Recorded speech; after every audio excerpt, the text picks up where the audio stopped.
जय श्री राधे, जय श्री कृष्ण। मंदिर श्री बंसी वाले महात्मा यूट्यूब चैनल अंबाला शहर की ओर से हम आप सभी भगवत भक्तों का हार्दिक अभिनंदन करते हैं। आज हम आपको सुनाने जा रहे हैं श्री शरद पूर्णिमा व्रत की परम पावन कथा, जिसको खीर वाली कथा भी कहते हैं।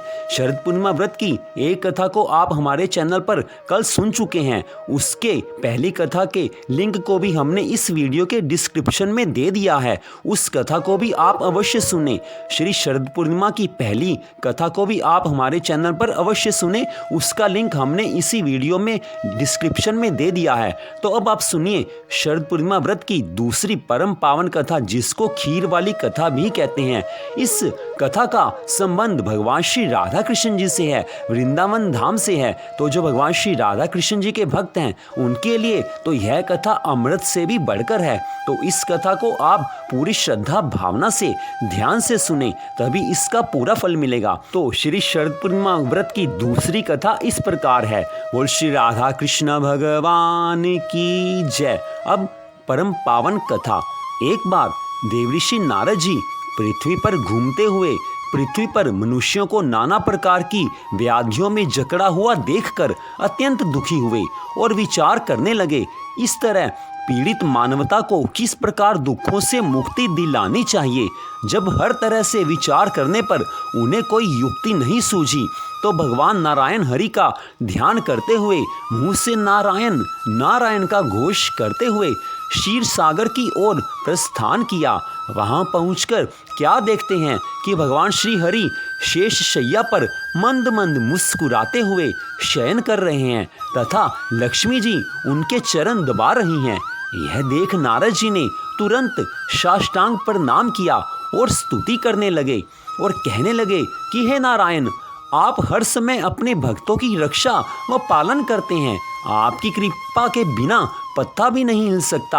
आप ही जगत में उत्पत्ति एवं प्रलय के मूल कारण हैं। आप हर प्रकार से समर्थ हैं। यह सुनकर भगवान श्री हरि विष्णु जी ने मुस्कुराते हुए कहा, पधारिए देवऋषि नारद जी, आज बहुत दिनों में दर्शन दिए। कहिए सब कुशल तो है? पृथ्वी पर आपका चक्कर लगता ही रहता है, कुछ वहाँ के भी हाल सुनाइए कि वहाँ पर लोग किस प्रकार अपना समय व्यतीत करते हैं। इतना सुनकर नारद जी बोले कि हे माधव, हे जनार्दन, हे श्री हरि, हे स्वामी, मृत्यु लोक में मानव बहुत दुखी हो रहे हैं।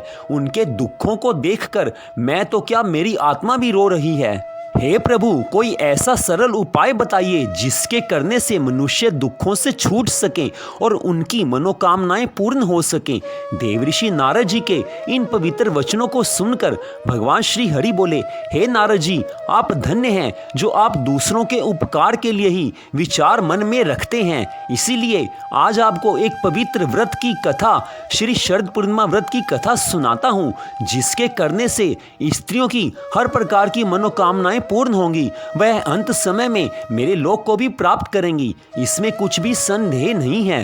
पूर्व काल में यह कथा ब्रह्मा जी ने सूर्यदेव से कही थी, सो ध्यान से सुनो और सुख, वैभव, संतान की प्राप्ति वाले इस व्रत की कथा को ध्यान से सुनो। प्राचीन काल में एक ब्राह्मण की ब्राह्मणी शरद पूर्णिमा का व्रत विधि विधान से खीर बनाकर किया करती थी।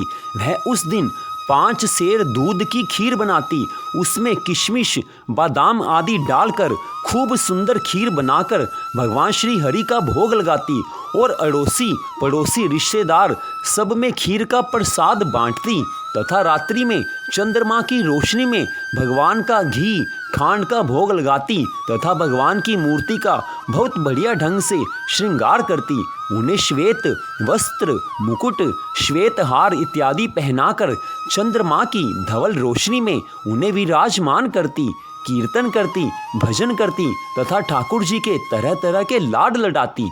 उसके व्रत के प्रभाव से उसके खीर व घी खांड के पात्र सोने के हो जाते। जब यह बात साहूकारनी को मालूम हुई तो उसे बहुत दुख व जलन हुई कि देखो, उसके तो बर्तन सोने के हो जाते हैं। वह रात में साहूकार से बोली, ब्राह्मणी के यहाँ तो सोने के बर्तन हैं, सो चुरा लेने चाहिए। साहूकार ने पीतल के बर्तन रखवा कर सोने के बर्तन चुरा लिए तो ब्राह्मणी को सुबह मालूम हुआ कि साहूकारनी ने मेरे सोने के बर्तन चुरा लिए हैं। तो उसने कहा कि हे शरद पूर्णिमा माता, अगर मैंने तेरा व्रत मन से नियम से किया हो तो मेरे बर्तन सोने के हो जाएं तथा साहूकारनी के सब बर्तन मिट्टी के हो जाएं। उसके कहने के साथ ही ऐसा ही हुआ। साहूकारनी के घर के पीतल तांबे के सब बर्तन मिट्टी के हो गए। अब तो साहूकार एवं साहूकारनी बहुत दुखी हुए और रोते रोते ब्राह्मणी की शरण में पहुंचे और जाकर ब्राह्मणी के पैर पकड़ लिए और अपने किए की माफी मांगने लगे। फिर साहूकारनी ने ब्राह्मणी से पूछा कि हे माता, आप कौन सा व्रत करती हैं जिसके प्रभाव से बर्तन सोने के हो जाते हैं? तब ब्राह्मणी बोली, मैं शरद पूर्णिमा का व्रत करती हूँ, यह सब उसी का प्रभाव है। साहूकारनी बोली, यह व्रत किस प्रकार से किया जाता है, इसका क्या नियम है, इसका स्पष्ट उल्लेख करें। तब ब्राह्मणी बोली, सब तरह से घर व अपनी सफाई करें, श्वेत वस्त्र धारण करें, ठाकुर जी के भजन पूजन में मन लगाएं, दूध की खीर बनाएं, उसे ठाकुर जी का भोग लगाकर 4 हिस्सों में बांट दें। एक हिस्सा ब्राह्मण को दें, दूसरा हिस्सा पड़ोसी के बालक को दें, तीसरा हिस्सा गाय को दें तथा एक हिस्सा स्वयं सेवन करें। काठ के पटरे पर 1 लोटा जल भरकर रख लें, एक दीपक जला लें, रोली से पटरे पर स्वास्तिक बना दें और फिर चावल व रोली से पूजा करें, दक्षिणा चढ़ावें व चंद्रमा निकलने पर लोटे का जल चंद्रमा को अर्घ्य देकर चढ़ा दें। फिर रोली चावल चंद्रमा की ओर उछाल दें, हाथ जोड़कर नमस्कार करें और मन ही मन अपनी अपनी मनोकामना को दोहराएं। फिर अपने हिस्से की खीर का भोजन करें। इस विधान को सुनकर साहूकारनी बहुत खुश हुई। उसने तभी से इस व्रत को शुरू कर दिया। इस व्रत के करते रहने से उसे 2 कन्या रत्न प्राप्त हुए। बड़ी पुत्री का नाम सुमित्रा और छोटी पुत्री का नाम सुनीता था। दोनों बचपन से ही धार्मिक कार्यों में अधिक ध्यान रखती थी। दोनों के व्रत में एक फर्क था। सुमित्रा विधि विधान पूर्वक नियम से व्रत रखती थी, लेकिन दूसरी बहन सुनीता व्रत तो रखती थी लेकिन व्रत को बीच में छोड़कर व्रत का समापन कर देती थी। सुमित्रा जो पूरा व्रत रखती थी उसके सुंदर तथा दीर्घायु संतान उत्पन्न होती थी। सुनीता के व्रत खंडन के कारण उसके पुत्र जन्म लेने के पश्चात कुछ दिन जीवित रहते थे, बाद में मर जाते थे। इस कारण सुनीता दुखी हो जाती थी। एक दिन सुनीता ने ज्योतिषी को बुलाकर कहा कि मेरी संतानें जन्म लेने के पश्चात कुछ समय जीवित रहने के बाद मर जाती हैं, अतः आप इसका उपाय बताकर हमारे दुख को दूर करें। इस पर ज्योतिषी ने कहा, ऐसा इसीलिए होता है कि तुम शरद पूर्णिमा का अधूरा व्रत रखती हो। व्रत अधूरा रहने के कारण तुम्हारी संतानें मृत्यु को प्राप्त होती हैं, अतः तुम अपनी बड़ी बहन सुमित्रा को बुलाकर लाओ। उसके स्पर्श से तुम्हारी संतान अवश्य जीवित हो जाएगी, क्योंकि वह शरद पूर्णिमा का व्रत पूर्ण रूप से भक्ति भाव से करती है। इतना कहकर वह ज्योतिषी चले गए और पीछे सुनीता वियोग के कारण यह बात भूल गई।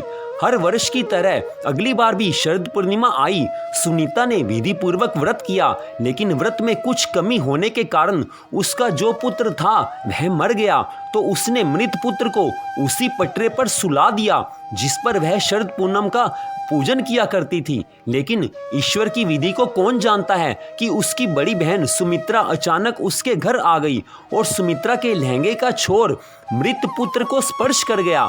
जैसे ही स्पर्श हुआ पुत्र जीवित हो उठा। इस पर सुमित्रा बोली, अगर हम बिना देखे इस पटरे पर बैठ जाते तो तुम्हारा पुत्र मर जाता। इस पर उसकी छोटी बहन सुनीता ने कहा, यह तो पहले से ही मर गया था, किंतु तुम्हारे व्रत के प्रभाव से यह जीवित हो उठा।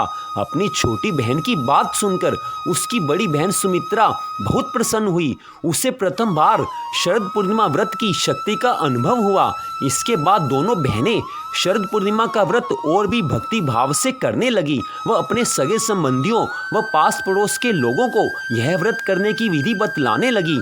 इस व्रत को करने से लोगों की हर तरह की मनोकामना पूर्ण होने लगी व लोगों की श्रद्धा भगवान के प्रति बढ़ने लगी।